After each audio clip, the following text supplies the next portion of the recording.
Streaming live, this is Tracking the Tropics. We continue to follow Hurricane Dorian as it intensifies here on Tracking the Tropics. We have chief meteorologists from Florida and Georgia joining us here live to give you the very latest on what you can expect in the hours and days to come with Hurricane Dorian. Hey there, everybody. WFLA digital anchor JB Buno here with you live on stream, and I am flanked by two people who know a thing or two about not just weather, but about hurricanes, everybody. So we're going to get the expertise of two chief meteorologists here on the left side of your screen. It is WRBL Chief Meteorologist Bob Jeswell. Bob, thanks so much for being on the program. Good to see you guys. Good and to see WFLA Chief Meteorologist Steve Jervey is joining us here live on Tracking the Tropics. Steve, thanks so much for being on the program. Great to be here, JB. Let's get right to it. Steve, I'm going to toss it right over to you. What is the latest when it comes to tropical storm Hurricane Dorian now here in the Atlantic? Yeah, we're working with a Category 1 hurricane here at the moment, but we are expecting the storm to strengthen into Category 3 strength over the coming days. In fact, as early as tomorrow, the Hurricane Center has said. And we've seen the rapid intensification from the hurricane models, and of course, the slowly became believers that this was actually going to be happening, and it looks like that forecast track is going to take it very close to the state of Florida. Now, interesting watching the models here the past couple of days and the formation of the storm itself. It goes back to the center reforming, and that kind of changed everything. And from them, it seems like the computer models have been all over the place. And just watching runs, the timing has been pushed back. Just looking at the satellite imagery, you can see it's pretty well closed off around the center. I did observe a couple different eye walls according to the flight information today, and they're just reporting that the storm is definitely in a good shape for strengthening over definitely a good atmosphere, a deeper atmospheric moisture, and certainly warm sea surface temperatures. Now let's look at the track, Bob. This is it has been a changeable track. Yes, it has. You know, Steve, this has been interesting because we saw at first the tropical storm was going to go over Puerto Rico and was hoping it would encounter some weakening, and I think that's why it had it more of a tropical storm life, but it's certainly not impeded any of its development. So it keeps going through this genesis of developing, and what you're seeing now on your screen are various models. We call them spaghetti plots, spaghetti models, and the consensus, Steve, has gotten people in Georgia more on alert now. In fact, 13 counties, Governor Kemp has proclaimed state of emergency for these counties in southeast Georgia, including our coastal counties, which would include a lot of our folks here on the East Coast. So as you can see from the wind field and the inflow of this major hurricane south of Melbourne, Florida, likely Labor Day making a landfall as a Cat 4. That's pretty major and intense. Not dealing with only the surge, but where does it go from here? And again, you saw those spaghetti plot models that it would eventually, as this high pressure over the mid-Atlantic seems to be weakening, it allow these models to take it more north and east, and then possibly kicking it back out in the Outer Banks of North Carolina, I think would be one scenario. But in a short-term forecast, it would have it, obviously, Steve, going into South Georgia, where we're looking at, and it has everybody on edge. We have a good chunk of our viewers. You're from Florida, so people don't have to go too far for Labor Day weekend and enjoy the beach at Clearwater, let's say, right around the corner from you. But for us, the Panhandle is a big deal, so it still has a lot of people alert. Certainly on that extreme outer west cone. So, we're going with the forecast here with that consensus, with what the models are showing. That's been rather consistent. And Steve, I thought it was interesting, too, to see how that ridge, I call it the Mid-Atlantic ridge, but if that starts to weaken some, it doesn't really catapult it more in a westerly trajectory. Now it seems to want to curve a little bit north, and I think the models are doing a good job with that. I think so, too, and especially also a part of this ridge, or an extension, a broad extension, the western ridge out west. I mean, as we see the potential long-term weakening, if the longer the storm stays out over the water, I think the ridge will weaken on that western side of the Mid-Atlantic ridge, and that will sort of open the door with the strengthening of a ridge out west to perhaps move the storm a little farther to the north. I think that's what the suggestion we've seen from the longer-term computer models, the ensemble models from the European. The consensus was essentially offshore as of this afternoon, so things have certainly shifted in the last 24 hours. It's the changes that are interesting, and it is all about that ridge of high pressure, where the storm will try to find that weakness. For the short term, it certainly has plenty of fuel to strengthen, and that rapid intensification, and I think that's a good reason why the Hurricane Center has gone with a potential Category 4 at landfall. I know it's very difficult for people to sit and wait and to hear this talk and to wonder why we can't give a more accurate forecast, but maybe it's a good time to remind people how unpredictable the tropics can be. Certainly, we've made great improvements in the track forecast, but the intensity forecast still has some challenges. This is the steering currents we've been talking about with this ridge of high pressure to the north. And there's this upper low, Bob, that's been moving ahead of the system. I think has played a greater part, perhaps, than has been in the discussion. But that's played a part in helping to nudge the storm a little farther to the north and potentially provided for the short term a little bit of wind shear. Absolutely, and that could only, it would be nice to see that wind shear maybe weaken it, but at this point it looks like the Bahamas are going to get certainly a dose of some pretty heavy winds and quite a surge coming in there. But as you were saying, again, Steve, that high pressure continues to strengthen it a little bit, and if it continues on this Cat 4 strength, this major hurricane, it appears like sometimes it may come a little bit farther south, at least the last few runs, but again, still taking that little bit more of a sharp northwest and then a northeast turn across the whole Florida peninsula, straight up into South Georgia. And again, it makes sense to go state of emergency. The preparations are in place. We're doing a great job now, at least local agencies, local EMA, and this is why days in advance they issue these state of emergencies, and it gets people thinking, it gets the plan in place.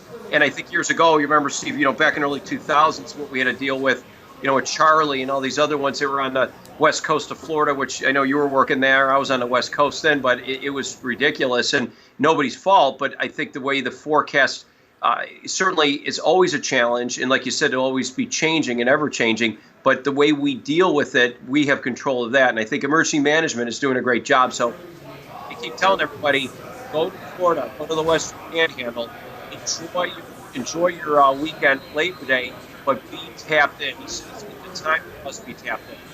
Right, and one of the things that I want to note here too, guys, is that we talk so much about Florida here, and that Florida, this is likely going to be a weather event that, of course, is going to be hitting Florida in some capacity, as our Tracking the Tropics meteorologists have been talking about for several days now.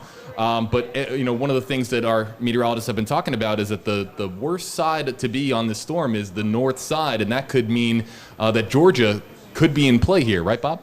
That's correct.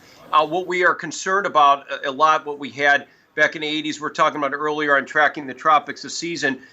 Georgia is not, it's never been certainly something we've not used to, but is flooding in the plains area.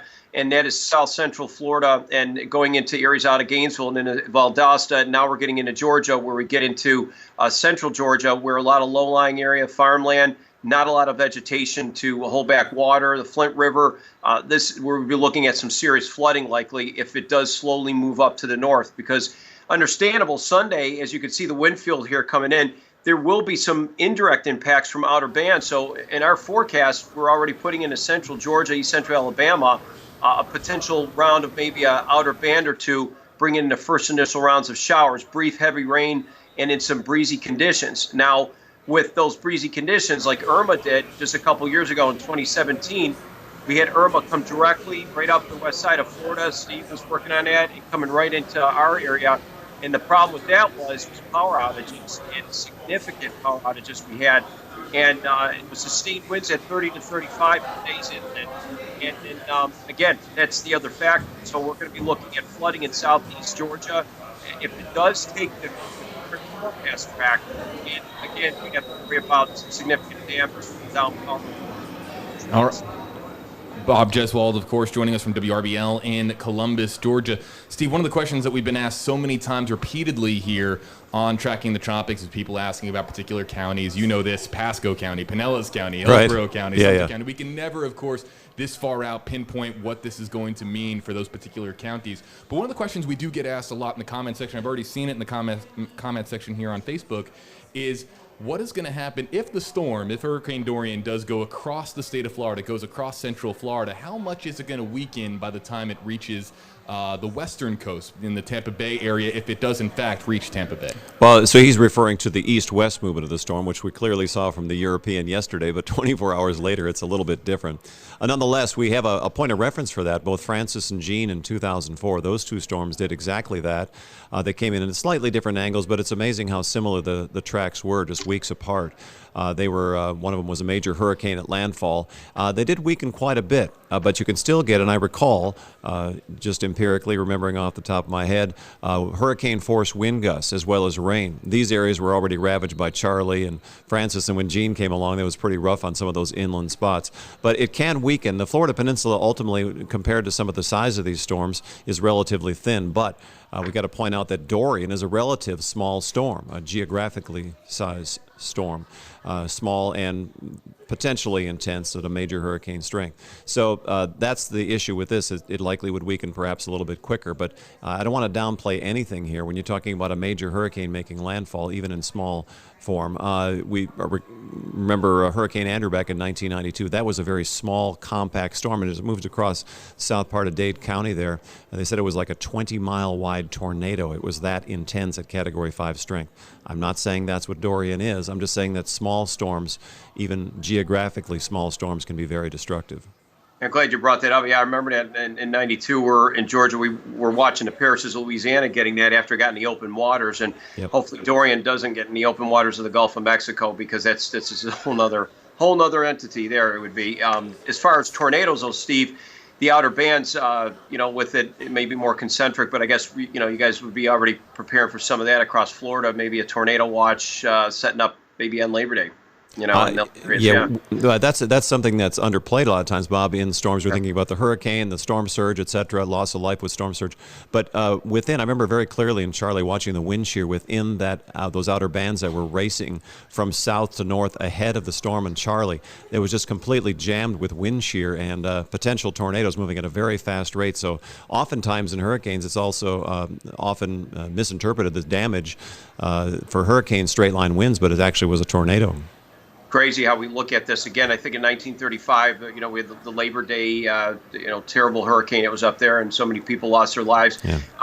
With this, it's a holiday weekend. It's got Florida and Georgia now. We're all certainly on edge, and I think the reminder again, as we're pointing out, coastal areas, outer barrier islands. Matthew comes to mind now. I'm going back to 16 and start worrying about if it took something similar to that.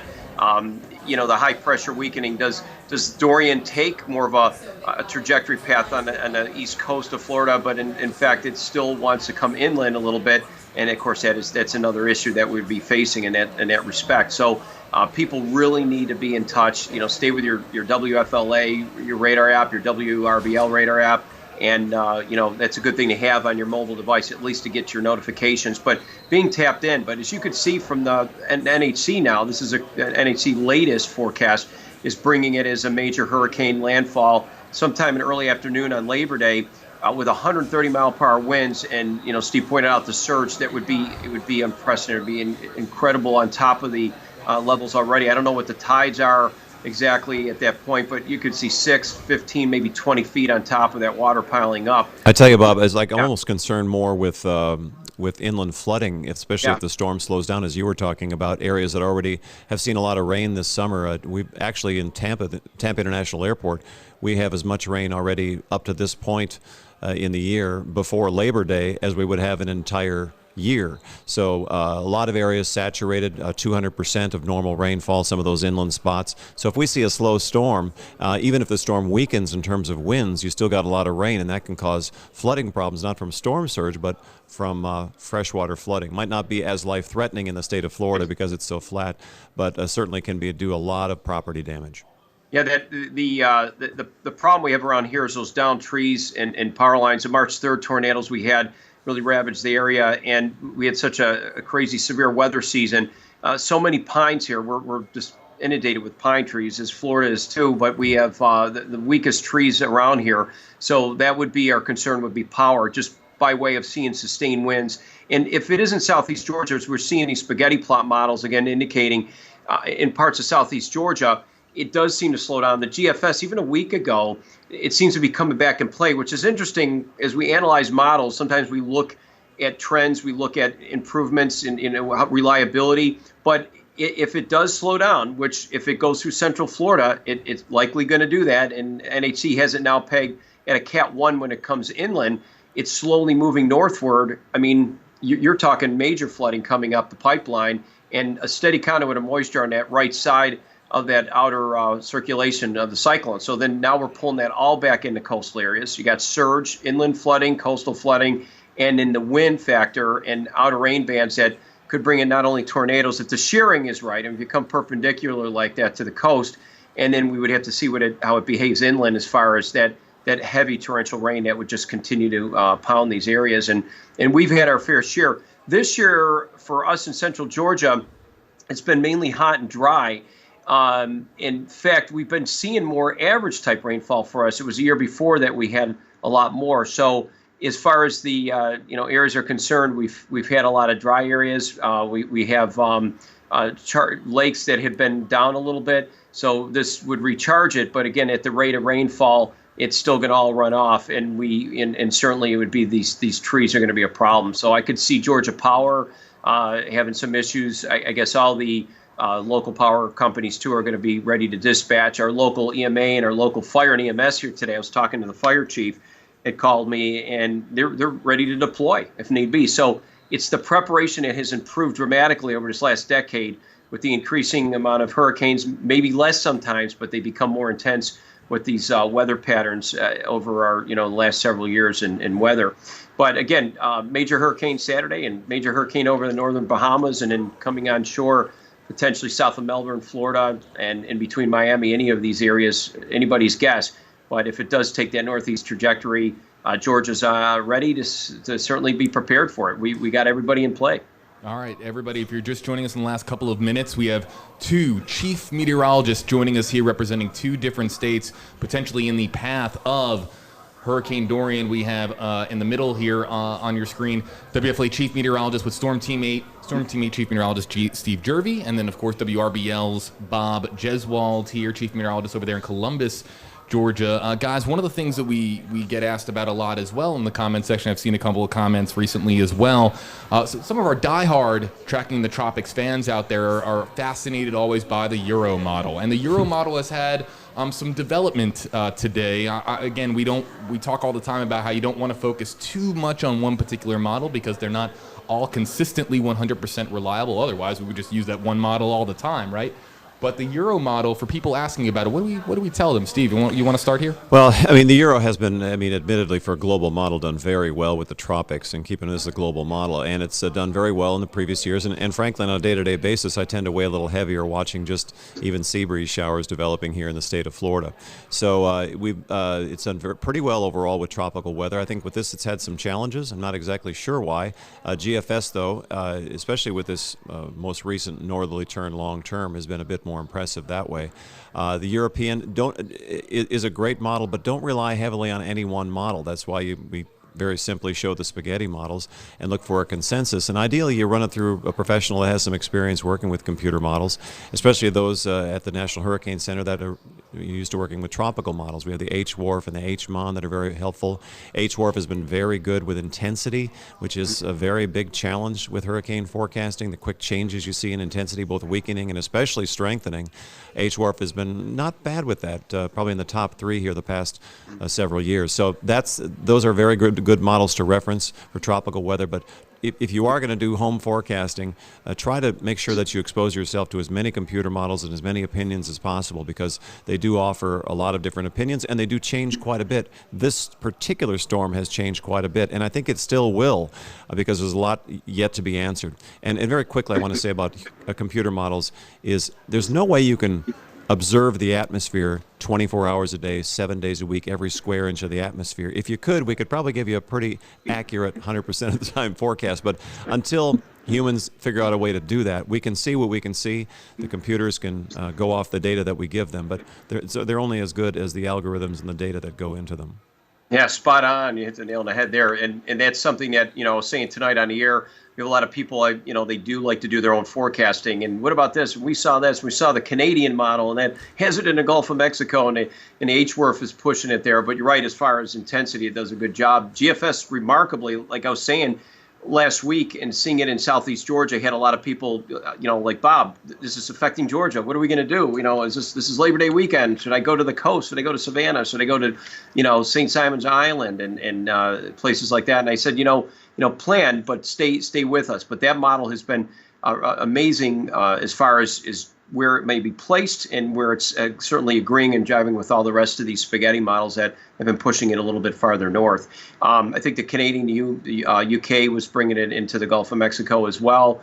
Some of the spaghetti plots that you see here as well, the general consensus does have it north, and it seems to be reliable. But you're right, if we can only take that kind of data and measure it, on that micro scale like that, we would have a perfect forecast. But it's certainly improving over the years. But I think the more that we get, the more data we do achieve over the years. It sometimes makes it a little bit more challenging because there's a lot more scenarios, and there's going to be a little change in the forecast more often, more frequently.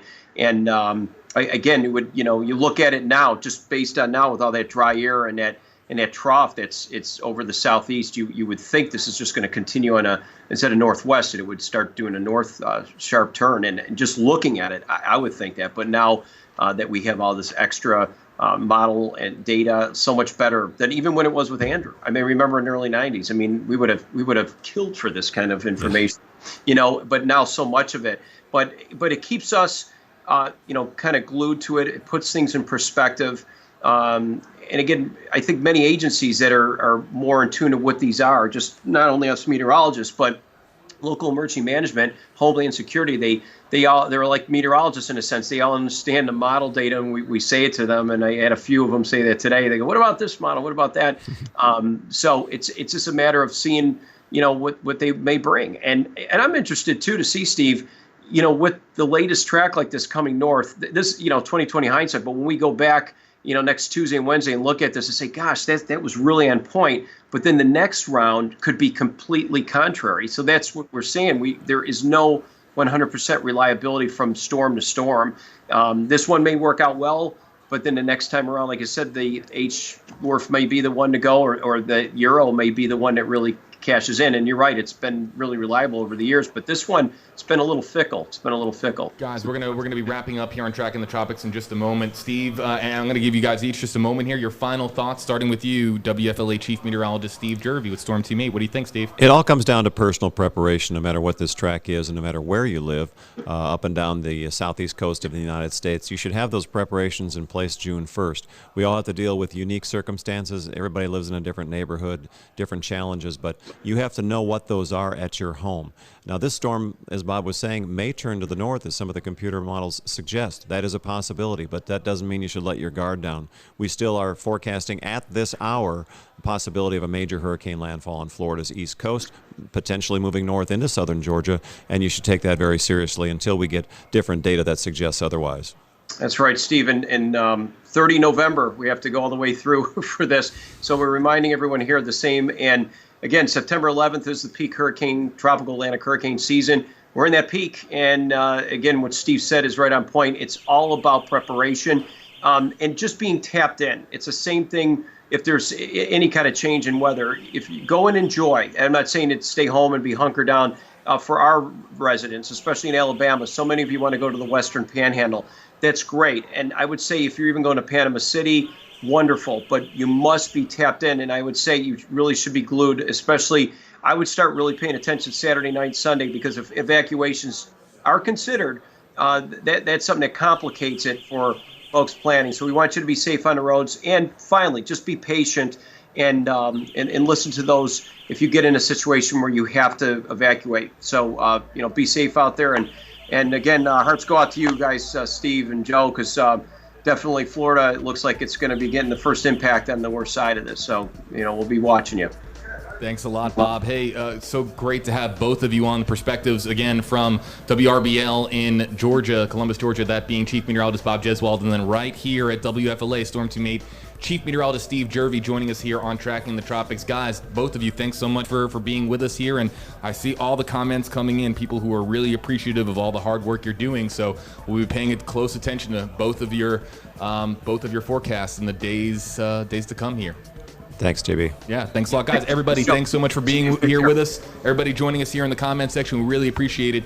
More to come in the hours and days ahead on Tracking the Tropics. Be sure to follow each of the two men on the left and right side of your screens on various social media platforms, on the television stations that they broadcast on, and, of course, on the apps that they deliver their forecasts on. So we're going to be with you here on Tracking the Tropics every step of the way, right here on this app, this social media platform, or this website. Everybody, thanks for being with us. We will see you soon.